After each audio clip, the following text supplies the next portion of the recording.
Assalamualaikum warahmatullahi wabarakatuh. Alhamdulillahirabbil alamin wal 'aqibatu lil muttaqin wala 'udwana illa 'alal zalimin. Wassalatu wassalamu ala sayyidil mursalin sayyidina Muhammadin wa ala alihi wa sahbihi ajma'in, amma ba'du. Faqad qala Allah ta'ala fi kitabihil karim, a'udzu billahi minasyaitonir rajim. Bismillahirrahmanirrahim. Wa mal hayatud dunya illa mata'ul ghurur. Shadaqallahul azim.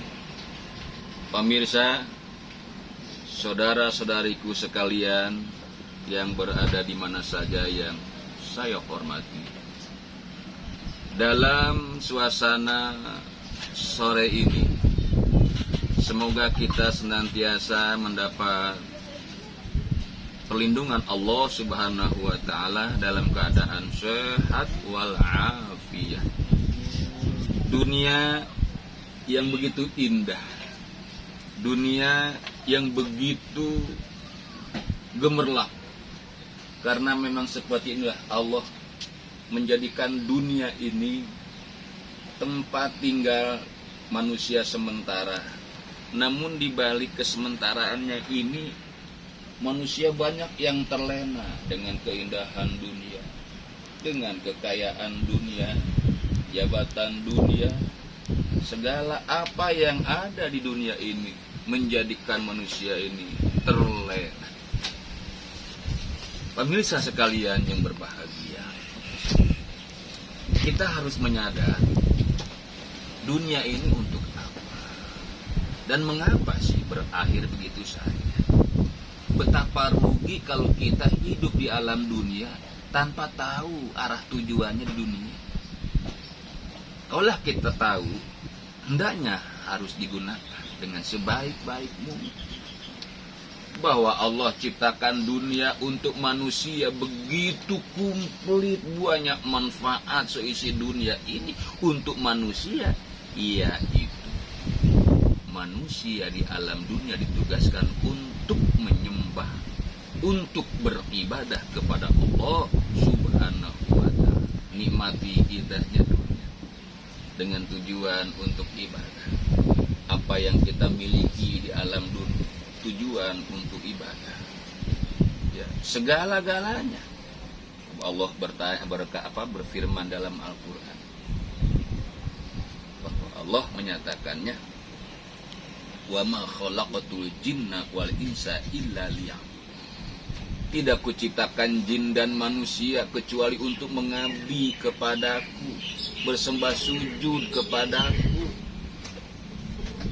Kalaulah kita tahu bahwa keberadaan kita di alam dunia hanya untuk beribadah kepada Allah Subhanahu wa Ta'ala, tapi mengapa tidak sedikit orang yang membelakangi Allah, yang lupa atas tugas hidupnya di alam dunia, yang padahal dia itu hidup di alam dunia untuk ibadah kepada Allah Subhanahu wa Ta'ala. Segala-galanya di alam dunia ini penuh manfaat. Lautan terbentang luas, nelayan-nelayan pun sibuk dibuat. Aneka ragam nikmat yang ada di laut, ikan-ikanan aneka ragam bentuk ikan, nama ikan, rasa ikan, ukuran ikan ada. Belum lagi kerang-kerangnya, belum lagi mutiara, belum lagi dasar laut, konon kabarnya ada yang namanya minyak. Begitu kaya rayanya Allah menciptakan dunia, diberikan kepada manusia, yang manusia itu untuk ibadah kepada Allah. Jangan kita merasa memiliki sampai lupa daratan, lupa tugas hidup. Betapa kita kecewa di mana apa yang kita punya ini merasa memiliki. Kenapa kecewa? Karena akan dipisahkan oleh Allah, berbarengan berpisahnya jasad dengan ruh. Maka disitulah Allah akan mencabut seluruh apa yang kita punya. uangnya, perhiasannya, atau kekayaannya, dari berbagai macam bentuk kekayaan, pangkat dan jabatannya, termasuk ketampanan, kecantikannya, apa yang dimilikinya, berbarengan dengan dicabutnya ruh lepas dari jasad. Disitulah manusia akan banyak kecewa, banyak merugi, banyak penyesalan. Tidak ada yang disebut banyak kebahagiaan, banyak kenikmatan, tidak ada. Yang ada adalah penyesalan, merasa menyesal kenapa hidup ini tidak digunakan untuk ibadah kepada Allah Subhanahu wa ta'ala. Tidak sadar bahwa hidup ini selalu berkurang tenaganya, berkurang kecantikannya, berkurang ketampanannya, berkurang segala-galanya, berkuranglah umurnya. Begitu umur habis. Masya Allah. Ingatlah bahasa Allah, wal asri innal insana lafi khusri. Demi masa. Coba, mengapa Allah bersumpah dengan waktu? Demi waktu, demi masa, demi dunia yang usianya laksana asar menjelang maghrib dekat kiamat. Innal insana, sesungguhnya manusia. Manusia yang mana manusia? Dari ujung kulon sampai ke ujung wetan, dari ujung kidul sampai ke ujung lor, semuanya yang namanya manusia lafi khusrin, pasti dalam keadaan merugi. Gitu. Lafi khusrin, merugi. Berkaitan dengan umur tadi, berkaitan dengan masa tadi, bahwa hidup ini nggak lepas dari umur, hidup ini nggak lepas dari waktu. Begitu waktunya habis, habislah segala-galanya. Rugi kan kita, teramat sangat rugi. Semua kekayaannya tak dibawa, pangkat dan jabatan kekuasaannya pun tak berguna. Masya Allah. Tapi di sana ada istisna, ada pengecualian. Siapa yang gak merugi? Illalladzina amanu wa amilus sholihat wa tawassaw bil haq wa tawassaw bis sabr. Yang dikecualikan oleh Allah itu adalah amanu, orang yang menghias jiwanya dengan iman takwa kepada Allah Subhanahu wa ta'ala. Karena iman adanya di ruh, di jiwa kita, bukan di badan kita. Gerak iman itu di jiwa kita, di ruh kita, bukan pengakuan, bukan penampilan. Ya Allah, illalladzina amanu, kecuali orang-orang yang punya iman yang menghias jiwa dengan sifat-sifat keimanan, ketakwaan. Nah itu. Yang selanjutnya, wa amilus sholihat, tingkah perbuatannya, kelakuannya selalu maslahat, selalu soleh di hadapan Allah.